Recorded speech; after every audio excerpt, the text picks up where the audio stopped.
উপরে আমাদের নাস্তা সৈনিকের চিরাচরিত রাস্তা পুরি এবং চা রাখা হলো।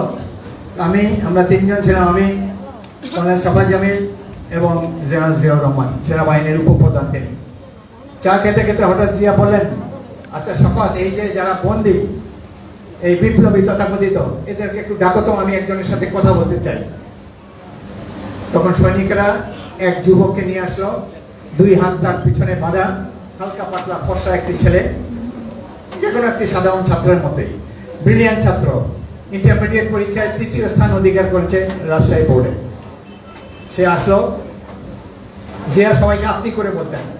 জিয়া বললেন, আচ্ছা আপনারা কি করছেন, কেন সেনাবাহিনীর বিরুদ্ধে যুদ্ধ করছেন, কেন এভাবে মানুষজনের উপরে সমাজে বিশৃঙ্খলা করছেন? সেই যুবক অনার্স ফার্স্ট ইয়ারের ছাত্র, সে 2-3 মিনিট মাত্র বক্তব্য রাখলো। তার বক্তব্য শুনে আমরা অবাক হয়ে গেলাম। বাংলাদেশে যে এই ধরনের ছাত্র আছে, এই ধরনের যুবক আছে, আমাদের কল্পনারও বাইরে। সে 2-3 মিনিটে বললো কিভাবে তারা সমাজ পরিবর্তন করতে চায়, কেন পরিবর্তন করতে চায়, কেন তারা জীবন উৎসর্গ করতে এসেছে। তার বক্তব্যে তার পার্সোনালিটি এমন, জিয়ার সাথে সাথে বললেন, এই চেয়ার আনো, একটা চেয়ার আনো, ওকে বসতে দাও। তার পার্সোনালিটি ছিল এমন, একটা চেয়ার দিল সামনে, ওখানে বসলো।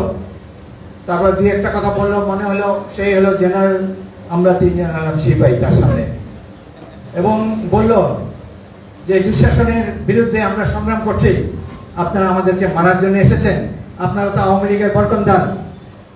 আমরা একে অন্যের দিকে শুধু তাকাচ্ছি। তারপরে জিয়া তাকে বললেন, আপনি 1 কাপ চা খাবেন? সে বলল, আপনাদের চা আপনারাই খান, আমি খাবো না। তারপরে উঠে দাঁড়িয়ে তাকে নিয়ে গেল।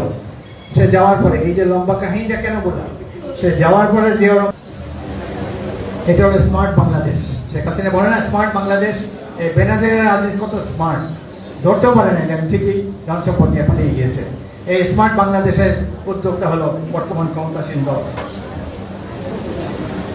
আপনাদের মনে, অনেকের মনে এই ধারণা জন্মেছে যে আওয়ামী লীগ বোধহয় 5 বছর টিকেই যাবে, এদেরকে আর সরানো যাবে না। যেখানে সেনাপ্রধান এবং পুলিশ প্রধান চোর, এই সরকার তো ক্ষমতায় কখনোই টিকতে পারে না। আপনারা মাঠে নামেন, বরিশালের লোক হলো সাহসী লোক, এই ফাউস স্লোগান দিবেন না, মিটিং এর আগে ডিস্টার্ব করবেন না, এসে রাজপথে নামেন, দলটাকে ক্ষমতায় নেন। আপনি কি পেলেন বাদ দেন, আমরা কি পাবো? এখন যারা স্থায়ী কমিটিতে আছে, ডক্টর মোশাররফ ছাড়া সবাই সিনিয়র। আমি সবার আগে আমি ভাইস প্রেসিডেন্ট ছিলাম, আজ থেকে 27 বছর আগে। যত নেতা আছে, কেউ সম্পাদক ছিল, কেউ দলে করতো না, তখন না আছে, ঠিক আছে, আমি তো আছি তো দলে, অনেক প্রলোভন পেয়েছি, যাই নাই তো। জিয়া বেগম জিয়া আমার নেত্রী।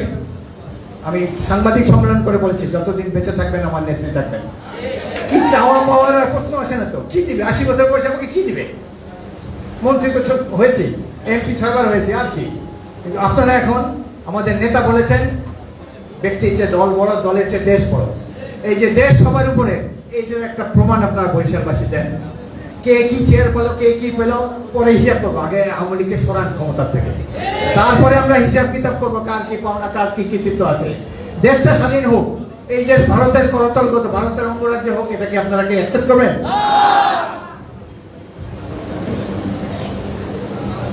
সুতরাং আপনারা প্রস্তুত থাকেন। ইতিমধ্যে যে বিভাগীয় সম্মেলনগুলো হয়েছিল, প্রত্যেকটাতে কিন্তু জনতার ঢল নেমেছে। বরিশালের মিটিংয়ে আমি নিজেই ছিলাম, গোলাপবাগেও ছিলাম। লোকজন 2-3 দিন আগে এসে নৌকা করে কলা গাছের বেলায় চলে এসে 2 দিন আগে এসে বেল পার্ক মাঠে শুয়েছিল। রাত্রবেলা গান টান, কি উৎসবমুখর পরিবেশ ছিল, মানুষের কত আশা ছিল। তো আমরা আশা করি আমাদের নেত্রী বেগম খালেদা জিয়া কারারুদ্ধ, তিনি হয়তো সরাসরি নির্দেশ দিতে পারবে না, কিন্তু জেনারেল জিয়ার সুযোগ্য পুত্র তারেক রহমান, তিনি বিএনপির হাল ধরেছেন, তার নেতৃত্বে আমরা এই দুঃশাসনের অবসান ঘটাবো। আপনারা প্রস্তুত থাকেন, রাজপথে সংগ্রাম করে এদেরকে আমরা বিতাড়িত করতে সক্ষম হব। বাংলাদেশে কোনো আন্দোলন কিন্তু ব্যর্থ হয় নাই, আমাদের আন্দোলনও ব্যর্থ হবে না। আবার বাংলাদেশের জাতীয়তাবাদ, এই পতাকা আমরা বহন, কি বলবো সেটাই আপনারা শুনে। জিয়া আমাদের দিকে তাকিয়ে বললেন, নিজেকে অনেক ছোট মনে হচ্ছে, ফিলিং ভেরি স্মল, এই পোশাক পরে নিজেকে খুবই তুচ্ছ মনে হচ্ছে। এই ছিল তার বিবেক, এই ছিল তার সমাজ সচেতনতা, সাধারণ মানুষের জন্য তার দুঃখবোধ ছিল। সেই জন্যই এই আওয়ামী লীগের মতো চুরিচামারি করে সম্পদের পাহাড় তিনি গড়েন নেই। রাষ্ট্র ক্ষমতায় 3.5 বছর রাষ্ট্র শাসন করার পরে দেখা গেল তার একটা বাড়ি নেই বাংলাদেশে, তার ব্যাংকে কোনো টাকা নেই। এই নেতা কোথায় পাওয়া যাবে? খোলাফায় রাশেদিনের পর এই ধরনের নেতার সৃষ্টি হয় নাই। পৃথিবীর অন্য কোনো দেশে এই তুলনা পাওয়া যাবে না। এখন তো অনেকেই সব থাকে সুযোগ পায় নাই বলে, কিন্তু তিনি ছিলেন এই দেশের একচ্ছত্র দেশ নায়ক।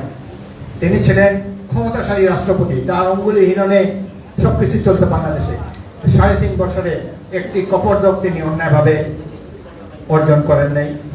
কোনো জমি জমার প্রতি তার কোনো লোভ ছিল না, সেই জন্য আল্লাহ তাকে পুরস্কৃত করেছেন। আর এর বিপরীতে যে দেশের জন্য তিনি যুদ্ধ করেছেন, আমরা যুদ্ধ করেছি, অযুত মানুষ জীবন দিয়েছে। আমি বেনাপোলে যে 500 ছাত্রকে রিক্রুট করেছিলাম, তার মধ্যে 100 সম্মুখ যুদ্ধে শহীদ হয়েছে। এই যে অযুত ত্যাগের বিনিময়ে যে দেশটি আমরা স্বাধীন করলাম, সেটি এখন দেখা যাচ্ছে সৃষ্টি হয়েছে আজিজ এবং বেনজিরের মতো চোরদের সৃষ্টি করার জন্য। এদেরকে সৃষ্টি করলো কারা? আজিজ বেনজিরের স্রষ্টাকে। এদের বেনিফিশিয়ারি কারা? 18 সালে নির্বাচনে পর সেনাপ্রধান আজিজ বলেছিল, এত সুষ্ঠু নির্বাচন উনি জীবনে দেখেন। আমি 6 বার সংসদ সদস্য হয়েছি জনগণের বদান্যতায়। 18 নির্বাচনে ঘরের মধ্যে এই যে আমার ভোলা সভাপতি, সেক্রেটারি এনামুল এরা আসছে, ঘর থেকেই বেরোতে পারি নাই। নির্বাচনের 15 দিন আগে থেকে পুলিশ বাহিনী আমার বাসা ঘিরে রেখেছে। আমার পিতাও 3 বার সংসদ সদস্য ছিলেন, অথচ নিজের ভোটটা দিতে পারি নাই, ঘর থেকে বেরোতে পারি নাই। নির্বাচনের দিন একটা মামলা দেওয়া হয়েছে ডিজিটাল সিকিউরিটি অ্যাক্টে, সেটা 3 দিন আগে বরিশালে এসে হাজিরা দিয়ে গেলাম। সেই বন্যার মধ্যে 17 পানি, জীবনও দেখিনি। তো এই যে একটা দুঃশাসন কায়েম করেছে, এটি মুক্তিযুদ্ধের প্রতি সম্পূর্ণ অপমান।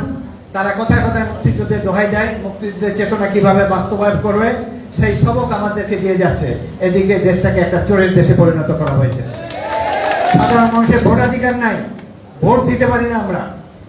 বাংলাদেশ দেশটা স্বাধীন হয়েছে গণতন্ত্র প্রতিষ্ঠার জন্য। কোথায় গেল মুক্তিযুদ্ধের মূল চেতনা?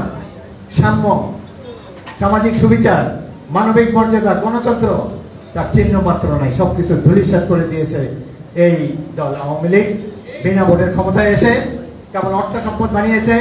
মালয়েশিয়া 2nd হোম, যুক্তরাষ্ট্রের 3rd হোম, কানাডাতে বেগমপাড়া, সব জায়গায় এক বেনাজির যে চুরি করেছে, সেন্ট মার্টিনে গিয়ে পর্যন্ত জমি করে, তার যে জমি আছে ওটা দিয়ে একটা জেলা করা যায়, এমন লুটপাট তিনি করেছেন।